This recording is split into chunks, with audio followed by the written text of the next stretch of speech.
Fundación Cana brings you the following article.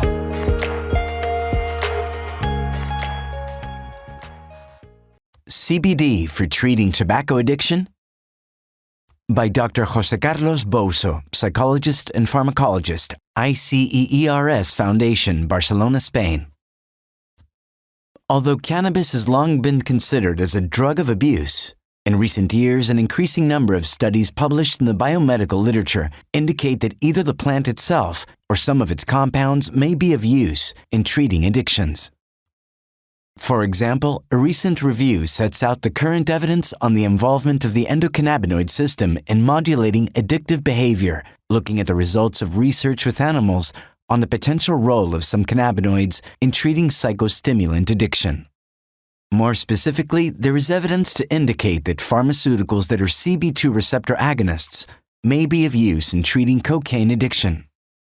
Certain observational studies have also been published showing that cannabis may be a substitute for more dangerous drugs, including alcohol. Finally, another recent review compiled current studies focusing on the possible properties of CBD, cannabidiol, as an intervention for addictive disorders. This article will review the current evidence for considering cannabis in general and CBD in particular as a possible aid for quitting smoking. Tobacco and figures.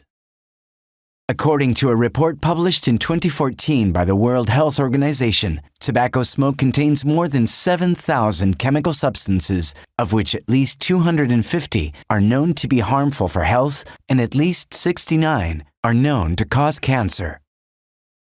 According to this report, the spectrum of medical problems that can be caused by smoking include shortness of breath, exacerbated asthma, respiratory infections, cancer, larynx, oropharynx, esophagus, trachea, bronchus, lung, acute myeloid, leukemia, stomach, pancreas, kidney, ureter, colon, cervix, and bladder, coronary heart disease, heart attacks, stroke, chronic obstructive pulmonary disease, osteoporosis, blindness, cataracts, periodontitis, aortic aneurysm, atherosclerotic peripheral vascular disease, hip fractures, infertility, and impotence. According to another WHO study, tobacco continues to be the principal preventable cause of death in the world, killing approximately 6 million people each year and causing economic losses estimated at over $500 billion.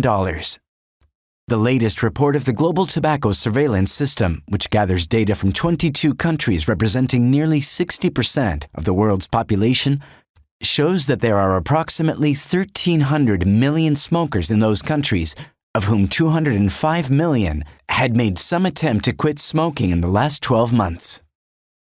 According to the American Cancer Society, only 4 to 7% of people are capable of giving up smoking in any given attempt without medicine or other help, while around 25% of smokers using medication manage to stay smoke-free for over 6 months.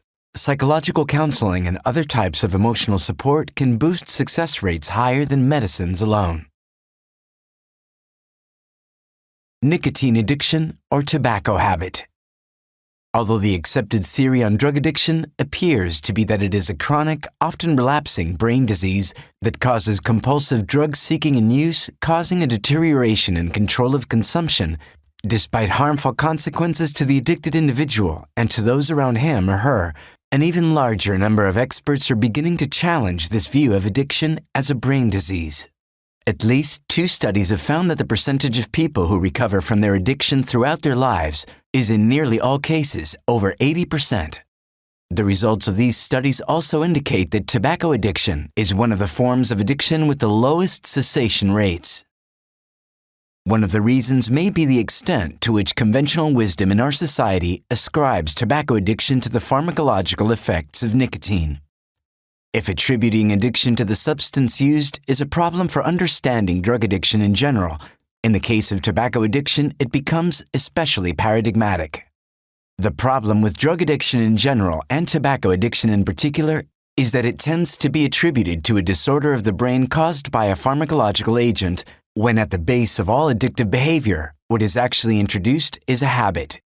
And this habit is established not so much by the effects of the substance itself as by the behaviors involved in seeking and consuming the substance.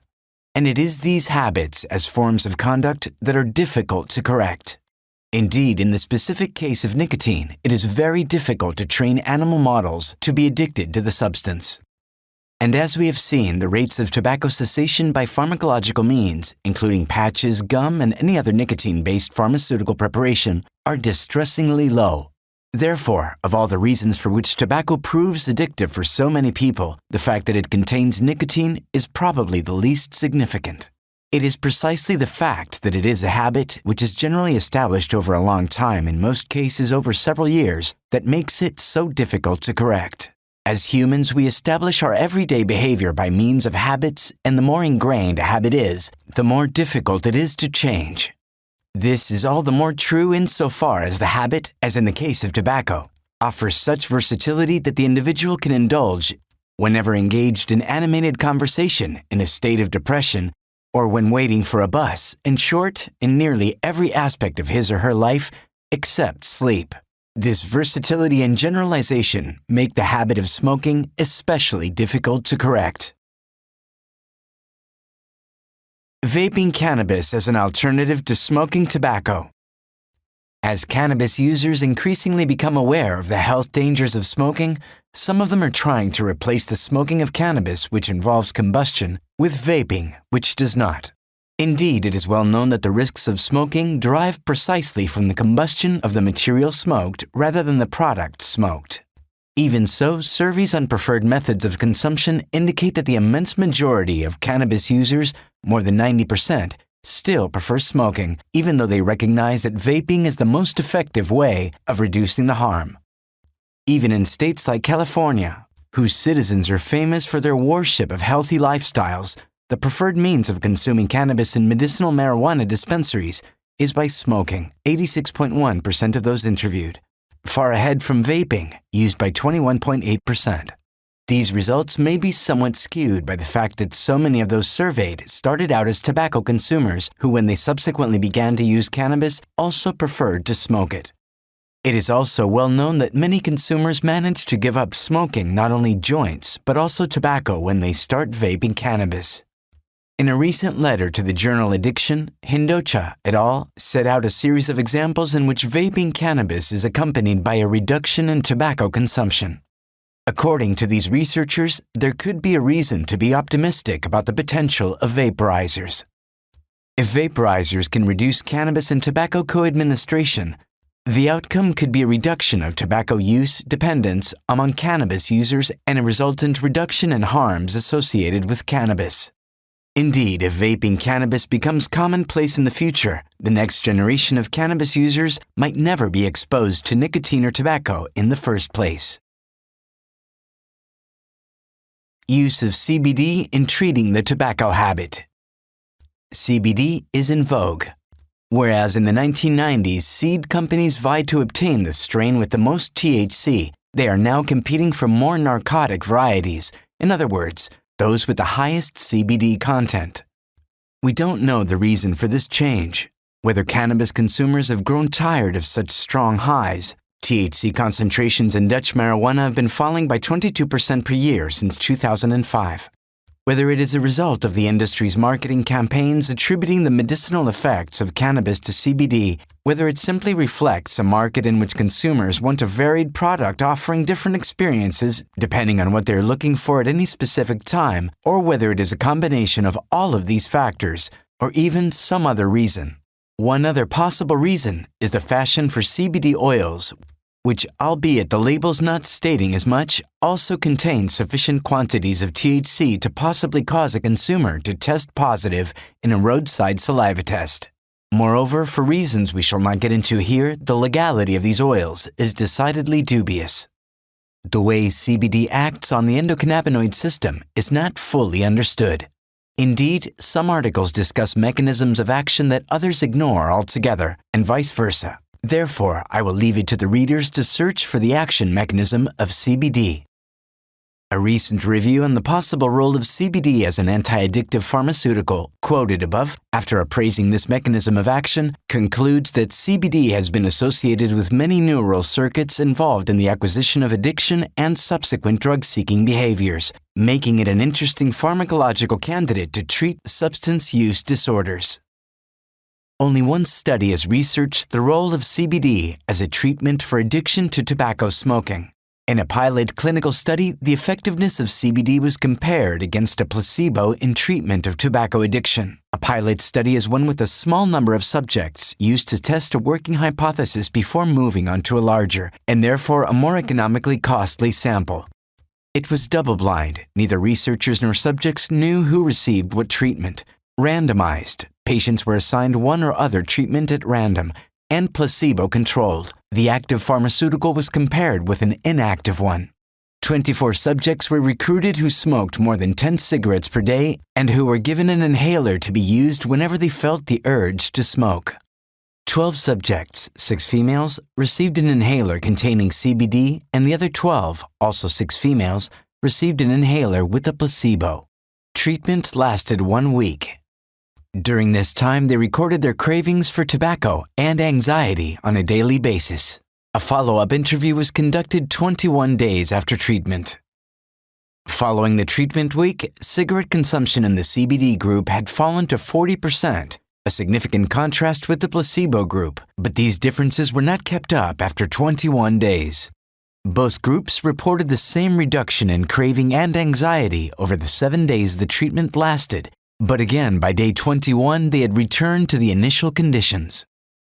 The authors conclude, the preliminary data presented here suggests that CBD may be effective in reducing cigarette use in tobacco smokers.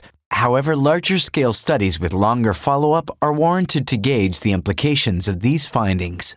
These findings add to a growing literature that highlights the importance of the endocannabinoid system in nicotine addiction. In their article, the authors of the study offer a series of explanations based on the effects of CBD on the endocannabinoid system, which might explain the results.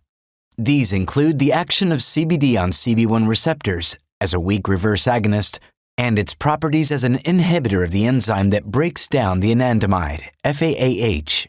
These actions may be related to a reduction in the boosting properties of nicotine.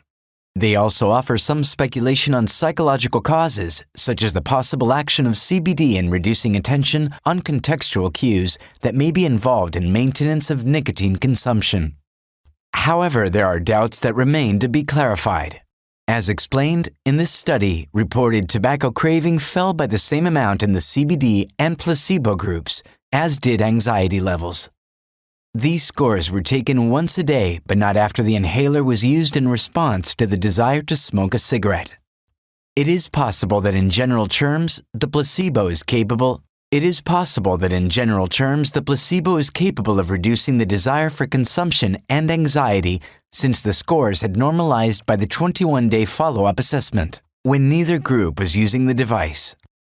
Perhaps the CBD, by acting as an anxiolytic, might be a substitute treatment for progressively quitting tobacco due to the fact that the subject is not as anxious. This study did not assess the possible anxiolytic effect following inhalations. Nonetheless, the pilot study provides more evidence that tobacco addiction is more of a habit than a pharmacological effect of nicotine. If tobacco addiction were a matter of nicotine addiction, after a week when the desire for consumption had already disappeared and where the number of cigarettes and therefore the nicotine has been considerably reduced, there would be no reason for the withdrawal symptoms to reappear, inducing subjects to start smoking tobacco again. Finally, as we saw in the previous section, many people quit smoking when they start vaping. Therefore, it is possible that cannabis and/or CBD, inhaled by some means other than smoking, might be of use for people who want to quit smoking. As Morgan and collaborators conclude, more studies are necessary in this regard. What does seem clear is that smoking, more than an addiction to a drug, nicotine, is a habit, and like all habits, its interruption causes anxiety.